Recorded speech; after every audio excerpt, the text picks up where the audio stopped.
Hello, and welcome back to another episode of the Chill Film Discussion, where we talk about films with our obviously reputable opinions, as we are professionals in this craft, in this art. Um, that was sarcastic, by the way, in case anyone picked it up. But anyway, today's episode 52, we talked about a film known as Everything Everywhere All at Once. It was released this year. It's pretty recent, and it's a comedy drama film that sort of goes through the life of the character named Evelyn and her relationships with her father, her husband, and her daughter. It is a very relatable film in a sense, because I mean they're Chinese American, so a lot of the relationships that they have with their loved ones, with a lot of the relationships that Evelyn has with her loved ones, I can, um, there's a lot of like I guess personable, somewhat personable conflict where it's like kind of resolving, like trying to connect, trying to understand, or repair a like tense relationship due to um, mixing of traditions versus expectations versus um, uh, almost like just like modern ways Yeah, of thinking in a sense. But yeah, it's interesting in the sense that like this also film also explores the multiverse, uh, multiple universes, yeah, and it sort of does a very good job of incorporating the concept of exploring multiple universes to resolve and to resolve and explain and just incorporate into like the main conflict, which is that of the relationships between Evelyn and her like loved ones, right? And it's very like there's some scenes that are very absurd. They just like it'll hit you like a truck. Totally did not expect, at least from like the first 5-10 minutes of this film, that this would be like there'd be like comedy, there'd be like full action scenes, um, and it's very like it's like basically like almost as if it's like everything and then it happens everywhere and it's all at once, like no pun intended, but like it does a great job of like keeping it almost like a contained, because yeah, it really focuses on like her Evelyn's relationship with like Wayman, who's her husband, and trying to understand like the differences and themes of like nihilism versus like actually caring for something. I know there's probably a term for like caring for something that I'm not aware of, but um, just just her journey, just her like I guess journey of like understanding that maybe there are things to care about. It's right. the small things, um, and then her embracing that, and then that sort of embrace that sort of resolution with her, with Wayman, and like appreciating small things helps her relationship with her daughter, with her father. It's very impressive. That being said, there are some things, because they're so absurd, that like I feel like they overstayed its welcome a bit. Um, they could have been shorter. And also there's like this transitions where they have like the different parts split into part one, two, and three. And it's very obvious, like because the directors put part one, part two, part three, like quite literally the transitions into the film. Yeah, Not very subtle, um, which I personally am not a fan of, but I understand the direction of why they did that. Just like very small things, hmm, very nitpicky. But overall, just it's very hard. It's very impressive how they were able to encapsulate so many different uh, like genres in this film, yeah, and just the whole concept, the whole usage of the multi-universe, and while keeping it condensed enough to focus on like the main character Evelyn and her relationships with her family. Um, yeah, it very impressive and very well done. Uh, yep. yeah. Um, I think yeah. I'm gonna pretty much parrot what you said. Parrot. I mean, Oh, surprise! yeah. I mean, I did enjoy this movie, and I think it has all these different genres. And what's interesting to me that they didn't set the expectation at first, but throughout the film, even if when they change these different genres, it works, right? It kind of Mm-hmm. gets folded into the plot, Mm-hmm. um, and whatnot. And because of that, and that's why I think it kind of makes it a good story. I mean, the story is great. Trying to see this relationship between how Evelyn is trying to save the world, and then save herself, and then save her daughter, right? Yeah. Um, and seeing that these character interactions is it's great.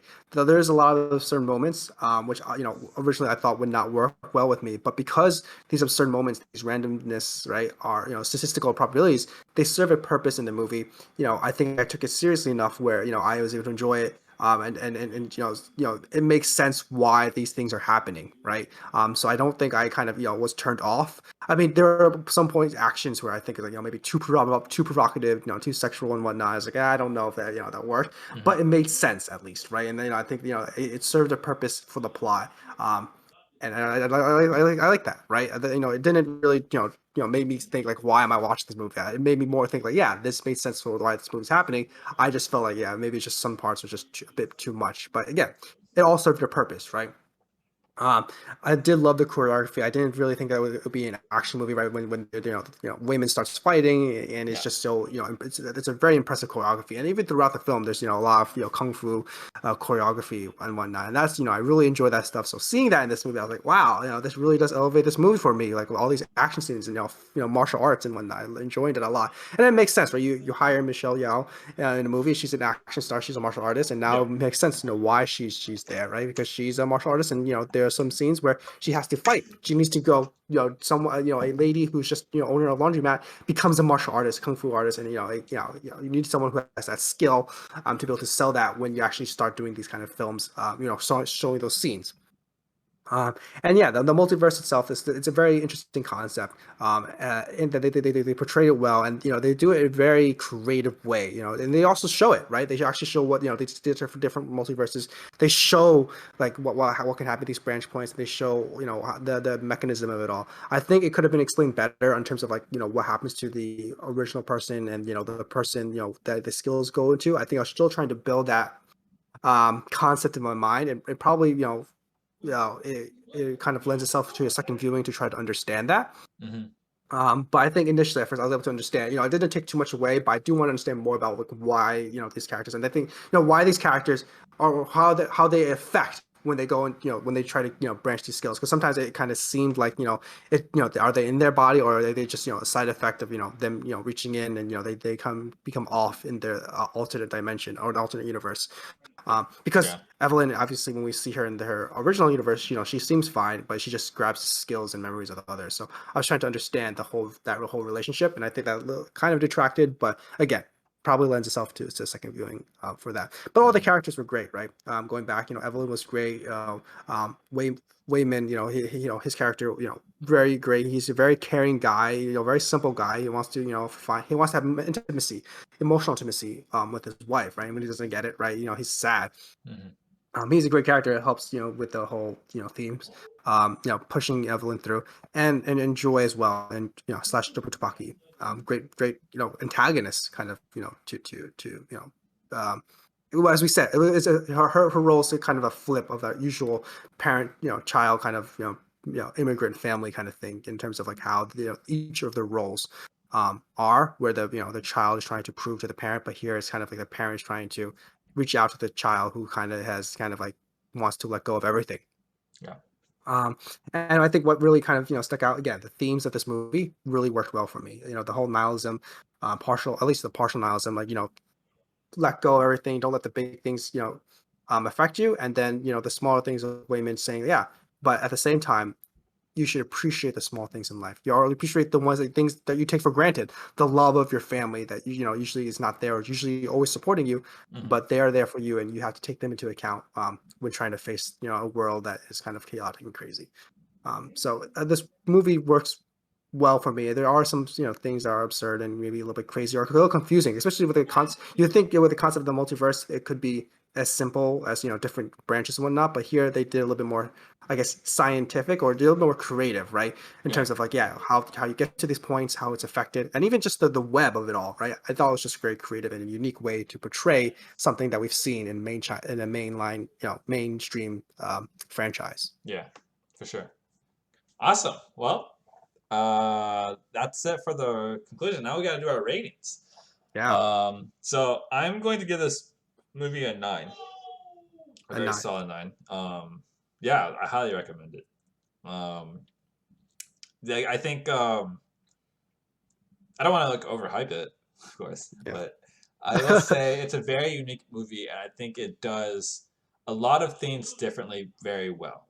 yes, Like it's very unconventional, but I think it's very very good at doing unconventional things hmm, unconventionally. Like the yeah, execution was terrific.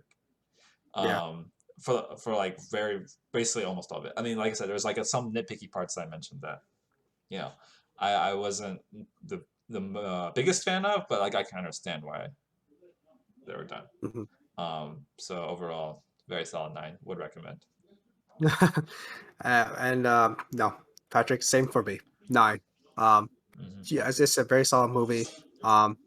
Some things are a bit absurd, a little crazy, maybe too much. But again, it serves us. I think it just serves a point to the story, and it works, right? And Hmm. it has so much different genres. It's supposed to blend it well, and in a way, I mean, it still keeps kind of its like dramatic tone, serious tone, right? Hmm. But at the same time, it has all these wacky things, and it just works, right? Hmm. And it was a very enjoyable movie, very enjoyable story, Hmm. and with a very interesting concept. Yeah. So I would recommend this movie as well. I think I can see why a lot of people were hyping it. We're just like, yeah, this is a great movie and whatnot. And then it makes sense. This movie does live up to those expectations, at least for me. Yeah, for sure. Awesome. Well, that's it for today's discussion. We will see you again next week, the same time, with a different movie that we will determine after this stream because, yeah. But we'll update the schedule, and until then, have a good one. Yeah. Cheerio. Bye bye.